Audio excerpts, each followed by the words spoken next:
नमस्कार। आज हम एक बहुत ही दुखद और एक तरह से चौंकाने वाली घटना पर बात कर रहे हैं। एयर इंडिया फ्लाइट 171 की दुर्घटना। इसकी शुरुआती जांच रिपोर्ट सामने आई है और जो बातें पता चली हैं वो यकीन करना मुश्किल है। जाहिर है ये एक बेहद संवेदनशील मामला है, तो हम पूरी गंभीरता से इस पर बात करेंगे और हमारी ये चर्चा पूरी तरह से रिपोर्ट के तथ्यों पर ही आधारित होगी, जिसने कहानी को एक बिल्कुल अलग मोड़ दे दिया है। रिपोर्ट में जो सबसे हैरान करने वाली बात है वो ये कि टेक ऑफ के सिर्फ 3 सेकंड बाद, हाँ सिर्फ 3 सेकंड बाद, प्लेन के दोनों इंजनों को जो फ्यूल सप्लाई थी वो बंद हो गई। सिर्फ 3 सेकंड, ये तो वाकई चौंकाने वाला है। बिल्कुल, और ये तब हुआ जब प्लेन की रफ्तार करीब 180 नॉट्स थी। जांच में पता चला है कि दोनों फ्यूल स्विच जो कि रन पोजीशन में होने चाहिए थे, वो लगभग 1 सेकंड के अंतर से कट ऑफ पोजीशन में आ गए। अच्छा, 1 सेकंड के अंतर से? हाँ, ये सुनना ही अविश्वसनीय लगता है। और फिर वो कॉकपिट वॉइस रिकॉर्डर की आखिरी बातचीत। हाँ, वो तो दिल दहला देने वाली है।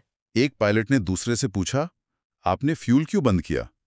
और जवाब आया, मैंने नहीं किया। उफ, मैंने नहीं किया। इसके क्या मायने निकाले? यही तो, ये सुनकर तो रोंगटे खड़े हो जाते हैं। हाँ, और यही जानकारी है जिसने पूरी जांच की दिशा ही बदल दी है। आमतौर पर देखिए, ऐसे हादसों में पहला शक या तो इंजन में खराबी पर जाता है या फिर किसी पक्षी के टकराने पर। सही कहा। लेकिन यहाँ बिल्कुल साफ है कि ये फ्यूल कट ऑफ का मामला है। अब सबसे बड़ा सवाल यही है कि आखिर ये हुआ कैसे? बिल्कुल। रिपोर्ट खुद कहती है कि अभी ये साफ नहीं है। स्विच पर गार्ड्स भी होते हैं ताकि गलती से ना दबें। तो एक्सीडेंटल एक्टिवेशन, मतलब गलती से दब जाना, इसकी संभावना कम लगती है। हाँ, अगर गार्ड थे तो फिर कैसे? तो फिर सवाल उठता है, क्या ये किसी पायलट की अनजाने में हुई भूल थी, या फिर स्विच में ही कोई मैकेनिकल गड़बड़ी आ गई, या फिर क्या विमान का कोई ऑटोमेटिक सिस्टम फेल हो गया?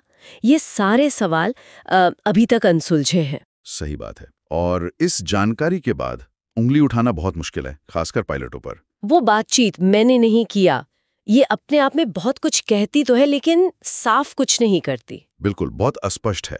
तो अब जांचकर्ता किस तरफ देख रहे हैं? हाँ। उनका फोकस अब शायद स्विच के डिजाइन पर है, उसकी लॉकिंग व्यवस्था कैसी थी, और विमान का सॉफ्टवेयर उस पर है। हाँ बिल्कुल, स्विच मैकेनिज्म, उसकी सेफ्टी फीचर्स और सॉफ्टवेयर। लगता है अंतिम नतीजे के लिए हमें इंतजार करना होगा। मामला काफी पेचीदा लग रहा है, लेकिन ये गार्ड वाली बात, ये समझ नहीं आ रही। अगर गार्ड थे तो मानवीय भूल कैसे? सही कहा आपने। और एविएशन सेफ्टी के लिहाज से देखें तो इसके बहुत बड़े मायने हैं। ये बोइंग 787 ड्रीम लाइनर का पहला ऐसा हादसा है जिसमें जानें गई हैं। हाँ, ये बहुत बड़ी बात है। ये विमान तो अपनी सेफ्टी के लिए जाना जाता है, तो चिंताएं और भी ज्यादा बढ़ गई हैं। और एक बात जो और भी ज्यादा परेशान करने वाली है। क्या? 2018 में अमेरिका की जो FAA है, मतलब उनकी एविएशन रेगुलेटर एजेंसी, उन्होंने एक बुलेटिन जारी करके चेतावनी दी थी। अच्छा, किस बारे में? इसी बारे में कि इस मॉडल के विमानों में फ्यूल स्विच लॉक ढीले हो सकते हैं। ओह। और रिपोर्ट इस तरफ इशारा कर रही है कि शायद एयर इंडिया ने उस चेतावनी के बाद जो जरूरी जांच करनी चाहिए थी वो नहीं की थी। ये तो बहुत गंभीर बात है अगर ऐसा है। हाँ, ये वाकई बेहद दुखद और चिंताजनक है। अब इस मामले में सेफ्टी रेगुलेटर, बोइंग और इंजन बनाने वाली कंपनी GE सब गहराई से जांच में लगे हुए हैं।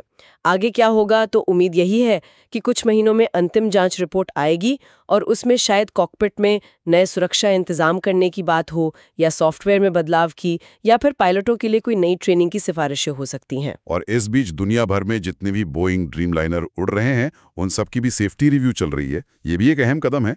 जी बिल्कुल। तो कुल मिलाकर देखें तो इस शुरुआती रिपोर्ट ने अटकलों का रुख पूरी तरह से मोड़ दिया है। अब ध्यान इंजन फेलियर या बर्ड स्ट्राइक से हटकर इस रहस्यमयी फ्यूल कट ऑफ की घटना पर आ गया है। हाँ, पूरी कहानी का फोकस ही बदल गया है। और ये हमें सोचने पर मजबूर करता है ना, कि हम अपनी उड़ानों में इन जटिल ऑटोमेटिक सिस्टम्स पर कितना ज्यादा निर्भर हो गए हैं। हाँ, ये बात तो है। और क्या हमारे मौजूदा सुरक्षा उपाय, जो सेफ्टी चेक्स होते हैं, जांच प्रक्रियाएं हैं, क्या वो इस तरह की बेहद दुर्लभ लेकिन विनाशकारी घटनाओं को रोकने के लिए वाकई पर्याप्त है? ये एक बड़ा सवाल है जिस पर शायद हम सबको सोचना चाहिए।